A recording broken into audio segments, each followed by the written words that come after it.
Ernakulam container റോഡിൽ Mulavukad service റോഡിൽ പാലം നിർമ്മിക്കുന്നതിനെ ചൊല്ലി രാഷ്ട്രീയ പാർട്ടികൾ തമ്മിൽ തർക്കം. പാലം നിർമ്മാണത്തിന് സിപിഎം എതിര് നിൽക്കുകയാണെന്ന് ആരോപിച്ച് കോൺഗ്രസ് ഒപ്പുശേഖരം നടത്തി. എന്നാൽ നിലവിലെ നിർമ്മാണം അശാസ്ത്രീയമാണെന്നാണ് തങ്ങളുടെ പരാതിയെന്ന് സിപിഎം പറയുന്നു. കണ്ടെയ്നർ റോഡ് വന്നിട്ട് 10 വർഷം പിന്നിടുമ്പോൾ മുളവുകാട് ഇപ്പോഴും സർവീസ് റോഡില്ല. സർവീസ് റോഡ് ഇല്ലാത്തതുകൊണ്ട് പാലത്തിനു വേണ്ടി ഇവിടെ നടത്തിയ നിർമ്മാണ പ്രവർത്തനങ്ങളും പാതി വഴിയിലാണ്. അപകടങ്ങളും പതിവ്. ഞാനവിടെ നടന്നു വരുമ്പോഴത്തേക്കും ഒരു ഓട്ടോ വന്ന് എന്നെ ഇടിച്ച് അത്രയും ആ പാലത്തിന്റെ പൊക്കത്തുനിന്ന് താഴെ ഇട്ട്. എൻ്റെ കൂടെ 2 ജോലിക്കാരുണ്ടായിരുന്നു. അവർ ഞാൻ പൊങ്ങിപ്പോണത് കണ്ടാണ് അവർ വന്ന് ഓട്ടോക്കാരനോട് ചോദിച്ച് ഞങ്ങളുടെ കൂടെ വന്ന് ചേച്ചിനെ കാണാനില്ലെന്ന് പറഞ്ഞപ്പോൾ ഓട്ടോക്കാരൻ പറഞ്ഞത് വണ്ടിയുടെ അടിയിലുണ്ടാവും, ഞങ്ങൾ കണ്ടില്ലെന്നാണ് പറഞ്ഞത്. പിന്നെ അവർ നോക്കി അന്വേഷിച്ച് വന്നപ്പോഴത്തേക്കും ഞാൻ കുഴിയിൽ കിടക്കണം. എനിക്ക് എണീക്കാൻ പറ്റാത്ത അവസ്ഥയിലായിരുന്നു. നട്ടലിന് 9 ഒടിവുണ്ട്. തലയാണെങ്കിൽ തലച്ചോറ് വരെ കാണാവുന്ന രീതിയിലായിരുന്നു പൊട്ടിയിരുന്നത്. ഞാൻ വീണ ഉടനെ തന്നെ എനിക്ക് അല്പം ബോധം ഉണ്ടായതുകൊണ്ട് ഞാൻ രക്ഷപ്പെട്ട്.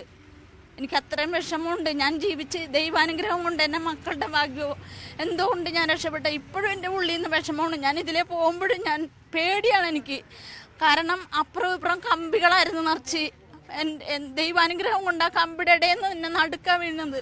അപ്പം അതുകൊണ്ട് എത്രയും പെട്ടെന്ന് ഇത് എന്താന്ന് വെച്ചാൽ ചെയ്യണം. എന്നെപ്പോലെ ഇനി ഒരാൾക്കും ഇതുപോലൊരവസ്ഥ വരാൻ പാടില്ല.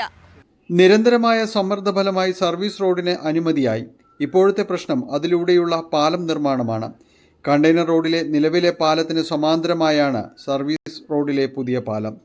എന്നാൽ പഴയതുകൂടി പൊളിച്ചു പണിയണമെന്നും അല്ല എങ്കിൽ സർവീസ് റോഡിലെ പുതിയ പാലത്തിന് സാങ്കേതിക പ്രശ്നങ്ങളുണ്ടാകുമെന്നും സിപിഎം പറയുന്നു.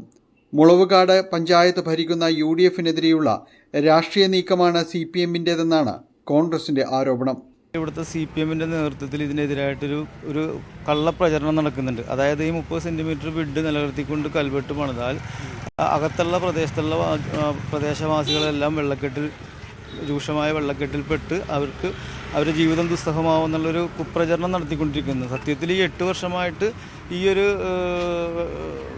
അങ്ങനെ നിന്നുകൊണ്ട് ഇതുവരെ അതിൻ്റെതായ രീതിയിലുള്ളൊരു ബുദ്ധിമുട്ട് ആർക്കും ഉണ്ടായിട്ടില്ല. അവിടെ ഉണ്ടായേക്കണ പ്രശ്നം എന്നുണ്ടെങ്കിൽ അവിടുത്തെ കനാല് കോരിക്കഴിഞ്ഞിട്ടുണ്ടെങ്കിൽ തീരാവുന്നുള്ളൂ. ഇപ്പോൾ സംഭവിക്കുന്നതെന്നുണ്ടെങ്കിൽ നേരിട്ട് ഹൈവേയിലേക്ക് കയറുകയാണ്. ഏത് സമയത്തും ഒരു ജീവൻ നഷ്ടപ്പെടാവുന്ന രീതിയിലേക്കാണ് കാര്യങ്ങൾ പോയിക്കൊണ്ടിരിക്കുന്നത്. അപ്പോൾ അതിൻ്റെ ആ ഒരു ജീവൻ രക്ഷിക്കുന്നതിന് വേണ്ടിയാണ് കോൺഗ്രസിൻ്റെ നേതൃത്വത്തിൽ ഇന്നിവിടെ ഒപ്പുശേഖരണം നടത്തിക്കൊണ്ടിരിക്കുന്നത്.